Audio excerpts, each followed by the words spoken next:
Hello friends, welcome back to our channel hello SR kitchen. ఈరోజు మన special వచ్చేసి chicken Mongolia. Restaurant స్టైల్లో ఇంట్లోనే స్టార్టర్ ఎలా రెడీ చేసుకోవాలో ఈ వీడియోలో అయితే చూసేద్దాం. రైస్లోకి నంచుకోవడానికైనా స్నాక్స్గా అయినా ఎలా అయినా తినచ్చు. నేను చెప్పినట్టు మీరు కూడా చేసి చూడండి, టేస్ట్ ఎలా ఉందో కామెంట్ చేయండి. పిల్లలకైనా పెద్దలకైనా నచ్చే స్టార్టర్ ఇది చికెన్ మంగోలియా. ఇంకా చూసేద్దాం రండి. ముందుగా చికెన్ని 2 సార్లు శుభ్రంగా కడుక్కోవాలి. నేను వచ్చి ఒక హాఫ్ కేజీ చికెన్ అయితే తీసుకున్నాను. ఒక బౌల్లో వేసుకొని అందులో ఒక స్పూను బ్లాక్ పెప్పర్ పౌడర్ వేసుకోవాలి, అర్ధ స్పూను సాల్ట్, 1.5 స్పూను కార్న్ఫ్లోర్, 2 స్పూన్లు సోయా సాస్ వేసి ఈ ముక్కలు బాగా కలుపుకోవాలి. ఈ సాసెస్, ఈ సాల్ట్, కార్న్ఫ్లోర్ ముక్కలు బాగా పట్టేలాగా ఒక 3 నుంచి 4 నిమిషాలు బాగా కలుపుకుందాం. ఇలా కలుపుకొని ఖచ్చితంగా ఒక 30 నిమిషాలు, మీ దగ్గర టైం ఉంటే 1 గంట పక్కన పెట్టుకుందాం. ఇలా పక్కన పెట్టడం వల్ల ఈ సాసెస్ ఇవంతా ముక్కల్లోకి బాగా పట్టి మంచి టేస్ట్ని అయితే ఇస్తాయి. ఖచ్చితంగా మీరు ఇలా కలుపుకొని 30 నిమిషాలు లేదా 1 గంట పక్కన పెట్టుకుందాం. తర్వాత మనకి డీప్ ఫ్రైకి సరిపోయేంత ఆయిల్ అయితే వేసుకోవాలి. ఆయిల్ బాగా వేడైన తర్వాత స్టవ్ మీడియం ఫ్లేమ్లో పెట్టి ఒక్కొక్క ముక్క వేసుకోవాలి. మనం హై మీద పెడితే ఈ ముక్కలు పైన ఉడుకుతాయి, లోపల ఉడకవు. కాబట్టి మనం మీడియం ఫ్లేమ్లోనే ఈ ముక్కల్ని బాగా డీప్ ఫ్రై చేసుకోవాలి. ఒక్కొక్క ముక్క వేసుకుందాం. మనకి డీప్ ఫ్రైకి ఎన్ని సరిపోతాయో అన్ని వేసుకొని ఇవి బాగా ఫ్రై అయిన తర్వాత తీసేసి మళ్ళీ ఇంకో రౌండ్ అయితే వేసుకోవాలి. వేసిన వెంటనే ఒక 2 నిమిషాలు అలాగే వదిలేయండి. తర్వాత గెంటి తీసుకొని టర్న్ చేసుకుందాం. మీరు వేస్తూనే తిప్పేస్తే ఇందులో ఉన్న కార్న్ఫ్లోర్ అంతా విడిపోతుంది. కాబట్టి వేసిన ఒక 2 నిమిషాల తర్వాత మనం ముక్కల్ని కలుపుకోవాలి. ఒక గెంటి తీసుకొని ముక్కలు గోల్డెన్ కలర్ వచ్చేంత వరకు డీప్ ఫ్రై చేసుకుందాం. ఖచ్చితంగా మీరు మీడియం ఫ్లేమ్లోనే ఇవన్నీ ఫ్రై చేసుకోవాలి. హై మీద పెట్టేస్తే మీకు ముక్కలు కూడా రోస్ట్ అయిపోతాయి, గట్టిగా అయిపోతాయి.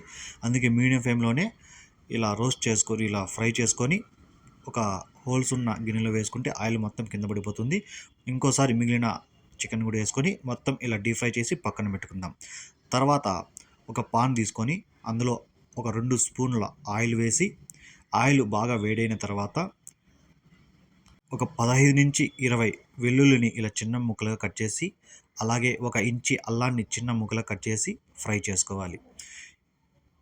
మనకి ఎక్కువ గోల్డెన్ కలర్ వద్దు, దోరగా ఈ వెల్లుల్లి అల్లం ఫ్రై అయితే సరిపోతుంది.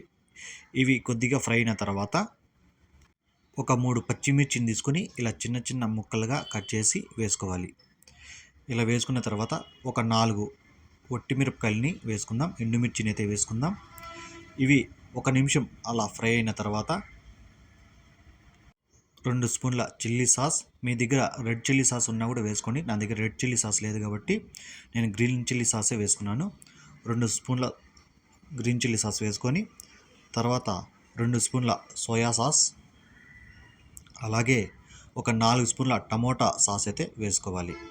ఇవన్నీ వేసుకొని మీడియం ఫ్లేమ్లో బాగా కలుపుకోవాలి, మిక్స్ చేసుకోవాలి మొత్తం బాగా. ఇలా బాగా కలుపుకున్న తర్వాత ఈ సాస్ వేయడం వల్ల కొంచెం చిక్కగా ఉంటే కొద్దిగా వాటర్ అయితే వేసుకోవాలి. మనకి ఈ సాస్ అంతా మనం వేసి ఫ్రై చేస్తే ఇవన్నీ చిక్కగా అయిపోతాయి. కాబట్టి మనం కొద్దిగా వాటర్ వేసుకొని కొద్దిగా ఫ్రై చేసుకుందాం. తర్వాత మనం ఫ్రై చేసి పెట్టుకున్న చికెన్ ముక్కల్ని అయితే వేసుకోవాలి. ఇలా ముక్కల్ని వేసి మీడియం ఫ్లేమ్లో బాగా ఫ్రై చేసుకోవాలి. ఒక 3 నుంచి 4 నిమిషాలు బాగా ఫ్రై అయిన తర్వాత మనం క్యాప్సికమ్ ముక్కల్ని అయితే వేసుకోవాలి. నేను వచ్చి ఒక పెద్ద సైజు క్యాప్సికమ్ అయితే వేసుకున్నాను. ఇలా ముక్కలుగా కట్ చేసి మీకు ఏ షేప్లో కావాలో ఆ షేప్లో అయితే క్యాప్సికమ్ ముక్కల్ని అయితే కట్ చేసుకోండి. ఈ క్యాప్సికమ్ ముక్కలు వేసి ఒక 2 నిమిషాలు హై ఫ్లేమ్ మీద ఫ్రై చేసుకోవాలి. మనం ఇది హై ఫ్లేమ్ మీద ఫ్రై చేసుకుంటే మనకి క్యాప్సికమ్ అనేది బిరిగిన కుక్ అయిపోతుంది. మళ్ళీ ఎక్కువ ఫ్రై అవసరం లేదు. 2 నిమిషాలు హై ఫ్లేమ్ మీద కలుపుకుంటూ ఫ్రై చేసుకుంటే మనకి సరిపోతుంది. ఇంక ఇంతే, చాలా ఈజీగా అయితే ఈ చికెన్ మంగోలియా మనకి రెడీ అయిపోయింది. మీకు కొంచెం సాసెస్ కావాలనుకున్నా కూడా మళ్ళీ సోయా సాస్ కానీ, చిల్లీ సాస్ కానీ, టమాటో సాస్ కానీ ఒక్కొక్క స్పూన్ అయితే ఇక క్యాప్సికమ్ వేసిన తర్వాత మళ్ళీ మీరు వేసుకోవచ్చు. నాకు సాసెస్ ఎక్కువ అవసరం లేదు కాబట్టి నేను ఇలాగే చేసుకున్నాను. మీకు సాసెస్ కావాలనుకుంటే కొంచెం వేసుకోండి, ఇంకొక స్పూన్ అయితే వేసుకోండి. ఇంకంతే స్టవ్ ఆఫ్ చేసేసి ఒక ప్లేట్లో అయితే సర్వ్ చేసుకుందాం. చూసారు కదా, చాలా ఈజీగా, సాఫ్ట్గా, టేస్టీగా ఈ చికెన్ మంగోలియా ఎలా రెడీ అయిందో. ఈ చికెన్ మంగోలియా మొత్తం వేసిన తర్వాత పైన తెల్ల నువ్వులతో ఇలా డెకరేషన్ చేస్తే చూడ్డానికి కూడా చాలా బాగుంటుంది. చూసారు కదా, ఈ రెసిపీ కానీ మీకు నచ్చితే ఒక లైక్ చేయండి, అలాగే నా ఛానల్ని సబ్స్క్రైబ్ చేసుకోండి. Thank you.